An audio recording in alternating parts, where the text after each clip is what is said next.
हरे कृष्णा। स्वागत है आपका आज के इस एपिसोड में। आज के इस एपिसोड में हम देखने वाले हैं वक्री ग्रह के बारे में। वक्री ग्रह जो होते हैं, रेट्रोग्रेड प्लैनेट्स जो होते हैं, वो एपिसेंटर की तरह काम करते हैं, ऑब्सेशन को दिखाते हैं। वक्री ग्रह कभी भी रिजल्ट देते हैं कुंडली में तो वो नॉर्मल टेंडेंसी या नॉर्मल तरीके से नहीं देते। वक्री ग्रह जो है वो पास्ट लाइफ को भी रिप्रेजेंट करते हैं और उन कर्मों को भी रिप्रेजेंट करते हैं जो आपने छोड़ दिया है। अब वक्री ग्रह अगर फोर्थ हाउस में है, मान लीजिए कोई भी वक्री ग्रह अगर वो फोर्थ हाउस में है तो वो थर्ड हाउस के पहले टेंडेंसीज को कंप्लीट करेगा, फिर वो फोर्थ हाउस का रिजल्ट देना स्टार्ट करेगा। वक्री ग्रह हमारे पास्ट लाइफ को दिखाता है और जो कर्म हमसे सही तरीके से नहीं हुए थे, जहां हमने काम चोरी की थी, जहां हमने किसी को धोखा दिया था, या फिर जहां पे हमको कुछ उम्मीद थी वो चीजें हमको नहीं मिली, ये हम वक्री ग्रह से देखते हैं कुंडली में। वक्री ग्रह को समझना बहुत ज्यादा इंपॉर्टेंट है क्योंकि वक्री ग्रह जो है वो बर्थ मार्क की तरह है। वो साफ साफ कुंडली में दिखता है, लाइफ में उसका इम्पैक्ट भी साफ साफ दिखता है। किसी भी साधक की कुंडली में अगर आप देखोगे तो वक्री ग्रह जो है वो संन्यास की तरफ भी व्यक्ति को ले जा सकता है और यही वक्री ग्रह व्यक्ति को नीचे भी गिरा सकता है साधना से। वक्री ग्रह, जैसे कि मैं एग्जांपल देता हूं आपको, मैं रिसेंटली ही कुंडली एनालिसिस कर रहा था क्योंकि आप में से काफी सारे लोग रेगुलरली मुझे कांटेक्ट करते हैं अपनी कुंडली को दिखाने के लिए। तो एक डिवोटी थे जिनका कुंडली मैंने देखा और उन्होंने वो बोला था कि जो एनालिसिस करना है वो जैमिनी सूत्रम से करना है, चर कारक से करना है। तो चर कारक से जब मैं एनालिसिस में कर रहा था तो उसमें मैंने देखा कि जो मातृ कारक है वो है शनि। शनि जो था वो केतु के साथ था और दूसरा जो स्थिर कारक चंद्रमा है वो छठे और 12वें में था। छठा किस में था? लग्न कुंडली में, और 12वां किस में था? नवांश कुंडली में। मैंने पहला प्रेडिक्शन किया कि आपकी मदर का डेथ हो गया होगा इनिशियल ईयर्स में। अब इनिशियल ईयर्स में इसीलिए बोला क्योंकि लग्न जो है वो 10 नंबर से स्टार्ट हो रहा था, इसीलिए शनि जो है वो स्टार्ट हो गया बहुत अर्ली लाइफ में। क्योंकि चर कारक में जब आप जैमिनी सूत्रम में चर दशा देखेंगे ना, तो चर दशा जो स्टार्ट होता है वो लग्न से ही स्टार्ट हो जाता है। तो व्यक्ति का जब जन्म हुआ था 3-4 साल के बाद ही व्यक्ति की माता का डेथ हो गया। अब जो नेक्स्ट स्टेप मदर आई, उसने व्यक्ति को इतना ज्यादा टॉर्चर किया कि आप सोच नहीं सकते हो। उसके बाद मैंने दूसरी प्रेडिक्शन की कि मंगल और शुक्र का कॉम्बिनेशन था 7th हाउस में, और मंगल जो था यहाँ पे शुक्र जो था वो जनती कारक था। मंगल जो था वो दर कारक था। दर कारक यानी कि वाइफ का कारक, और जनती कारक शुक्र का मतलब है कि ये प्रॉब्लम्स देगा। मैंने उससे पूछा कि तुम, और ये मैं कुंडली एनालिसिस से देख रहा था, 25 साल में ये रिजल्ट देता है शुक्र। तो मैंने पूछा कि 25 साल में आपका ब्रेकअप हुआ था क्या? तो उन्होंने बोला कि हाँ। आपको कैसे पता? तो मैंने एक चीज अंदाजा अंदाजा लगाया, क्योंकि शुक्र मंगल कुंडली में अगर 7th हाउस में वेल प्लेस्ड हो तो ये बताता है कि व्यक्ति का जो सेक्सुअल लाइफ की तरफ ओरिएंटेशन होता है वो बहुत हेवी होता है। तो मैंने बोला कि आप बहुत ज्यादा हेवी रिलेशनशिप में रहे हो और इसी रिलेशनशिप के कारण आप साधना में क्या हो गए, थोड़े से च्यूत हो गए और आपको आश्रम से बाहर आना पड़ा। तो उन्होंने बोला सही है। तो मैं इसीलिए बोला कि जो, और बहुत हेवी था, जो माता का बिहेवियर था वो इतना हेवी था कि व्यक्ति ने 9th क्लास में ही घर छोड़ दिया। तो मैं वही बता रहा हूं कि कभी भी अगर वक्री ग्रह कुंडली में आपको दिखेगा तो वक्री ग्रह जो है वो बहुत हेवी इंपैक्ट डालता है। जैसे कि विवेकानंद की कुंडली में आप देखोगे, मुझे ध्यान से याद नहीं, मैंने बहुत पहले एनालिसिस किया था, 4th हाउस और 10th हाउस में आपको शनि और चंद्रमा का एक कॉम्बिनेशन दिखता है और वहां पे आपको दिखेगा ना कि ये ग्रह वक्री है। और कभी भी वक्री हो, इसीलिए माता का जब उनका हेल्थ बहुत खराब था वो माता के लिए कुछ कर नहीं पाए, और वही एक लास्ट डोर था जिसके बाद वो संन्यास की तरफ गए। तो जो वक्री ग्रह है उसको समझना बहुत ज्यादा इंपॉर्टेंट है कुंडली में। तो आज स्टार्ट करते हैं, डिफरेंट डिफरेंट प्लैनेट्स को समझने का कोशिश करते हैं कि जब वो कुंडली में वक्री होते हैं तो क्या हमको देखना चाहिए। बुध अगर कभी भी वक्री हो कुंडली में तो सबसे पहला क्वेश्चन आपको पूछना चाहिए कि प्लेग्राउंड में कैसा एक्सपीरियंस रहा है।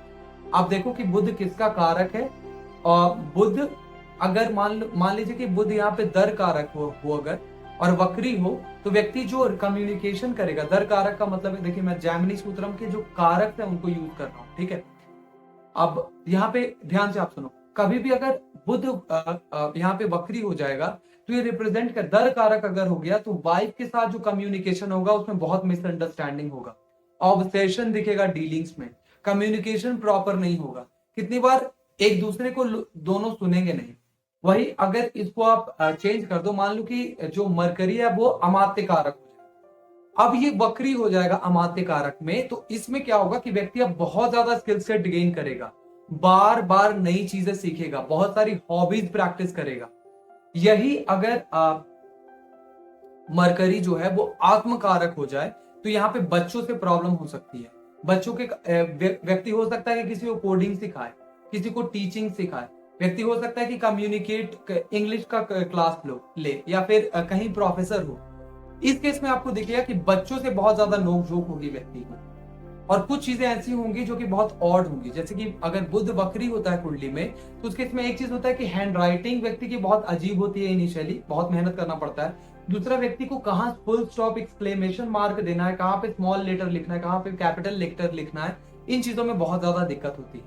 दूसरा, पेपर वर्क करने में व्यक्ति बहुत ज्यादा ऑब्सेसिव होता है कि अगर आप डॉक्यूमेंट सबमिट कर रहे हो तो 3-4 डॉक्यूमेंट्स व्यक्ति सबमिट करेगा, एक डॉक्यूमेंट सबमिट नहीं करेगा। अगर फोटोकॉपी करवा रहा है तो 2-3 फोटोकॉपी करवाएगा, एक फोटोकॉपी नहीं करवाएगा।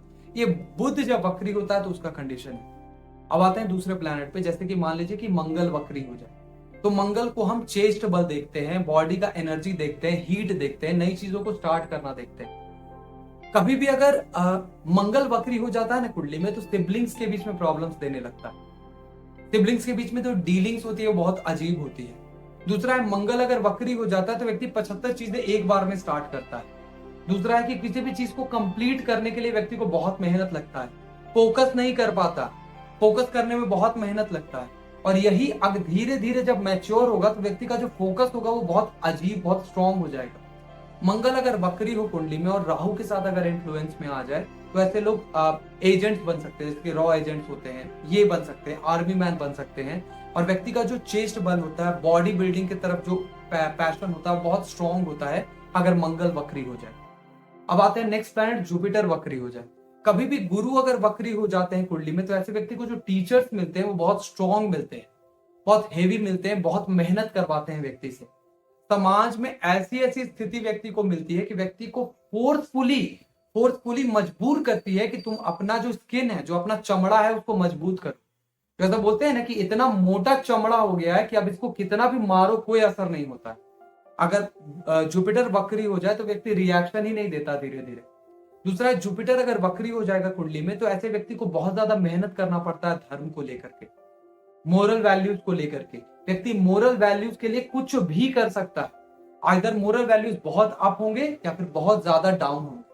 दूसरा है कि अगर गुरु वक्री हो कुंडली में तो ऐसे लोगों को शास्त्र पढ़ने में बहुत ज्यादा मजा आता है अगर वेल प्लेस्ड हो। और यही अगर गुरु अमात्य कारक हो तो उस केस में बताते हैं कि ऐसे लोगों को बहुत ज्यादा मल्टीपल स्क्रिप्चर्स का नॉलेज होता है अपने लाइफ में। अब आते हैं वीनस की तरफ। कभी भी अगर शुक्र कुंडली में वक्री हो जाए तो शुक्र पार्टनरशिप्स को रिप्रेजेंट करता है। अगर शुक्र जनति कारक हो, यानी कि 6th हाउस 8th हाउस का स्वामी हो, तो ब्रेकअप पक्का है। दूसरा है कि पार्टनरशिप के साथ अटैचमेंट जो होगा ना वो बहुत ज्यादा होगा, ऑब्सेसिव होगा व्यक्ति पार्टनर को लेकर के, ऐसा रहेगा कि पार्टनर के बिना व्यक्ति रह नहीं सकता।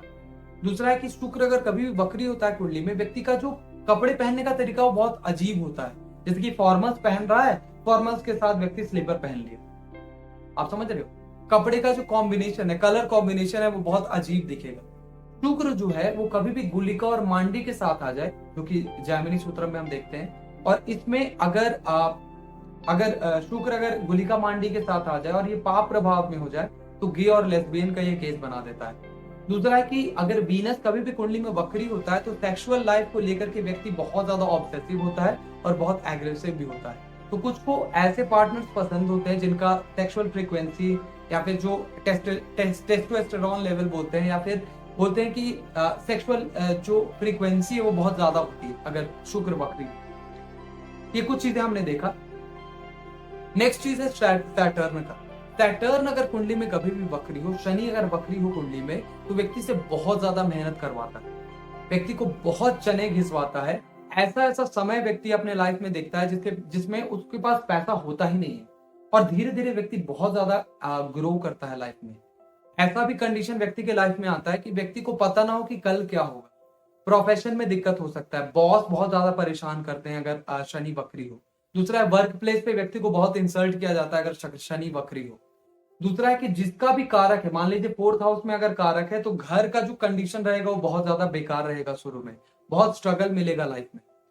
तो शनि ऑलरेडी स्ट्रगल का कारक है, और ऊपर से आप समझो कि इसमें अगर अगेन ये ग्रह अगर वक्री हो जाए तो बहुत ज्यादा दिक्कत देने लगता है व्यक्ति को। तो हमने बुध को देखा, शुक्र को देखा, मंगल को देखा, जुपिटर को देखा, फिर हमने अभी देखा शनि को। अब हम देखते हैं चंद्रमा को। चंद्रमा कभी भी कुंडली में वक्री हो जाता है ना, सॉरी, चंद्रमा और सूर्य कभी भी कुंडली में वक्री नहीं होते क्योंकि इल्यूमिनेटरी प्लैनेट है। तो यहाँ पे 7 हो गया, 8, 9, और राहु केतु जो है वो हमेशा वक्री रहते हैं, इसीलिए राहु जो है वो ऑब्सेशन को दिखाता है। कभी भी राहु की अंतरदशा, महादशा कभी भी कुंडली में चलती है तो आप देखोगे किसी ना किसी चीज को लेके व्यक्ति बहुत ज्यादा ऑब्सेसिव हो जाता है। जैसे कि राहु का एक नेचुरल कारक है इंटॉक्सिकेशन का। अगर वेल प्लेस्ड ना हो कुंडली में, अगर चंद्रमा के साथ हो तो उस केस में व्यक्ति नशा का, धूम्रपान का, इनका लत लग जाता है व्यक्ति को। वहीं अगर केतु अगर वक्री हो कुंडली में और चंद्रमा के साथ हो जाए या फिर शनि के साथ हो जाए, उस केस में सुसाइडल टेंडेंसी देने लगता है, ग्रह त्याग के ऊपर टेंडेंसीज देने लगता है, या फिर टेंडेंसीज देने लगता है कि व्यक्ति घर छोड़ के कहीं और चला जाए। तो ये कुछ केसेस हमने वक्री ग्रह के देखे। आपकी कुंडली में वक्री ग्रह है, आप अपना एक्सपीरियंस शेयर कीजिए कि जो भी ग्रह वक्री है वो कैसा रिजल्ट आपकी कुंडली में दे रहा है। तो आज के लिए इतना ही। बहुत बहुत धन्यवाद ये वीडियो देखने के लिए। प्लीज इस वीडियो को लाइक, शेयर और सब्सक्राइब कीजिए। अगर आपको अपनी कुंडली एनालाइज करवानी है तो इस नंबर पे कांटेक्ट कीजिए। मैं बहुत ढंग से आपकी कुंडली एनालाइज करूंगा और बहुत चीजें आपको बताऊंगा किस तरह का साधना आपको करना है, कैसा डेली रूटीन फॉलो करना है, कहाँ पे प्रॉब्लम्स आ रहा है और उसका रूट कॉज क्या है, ये सारी चीजें मैं आपको बताऊंगा। तो बहुत बहुत धन्यवाद। हरे कृष्णा, दंडवत प्रणाम। शिला प्रभुपाद की जय।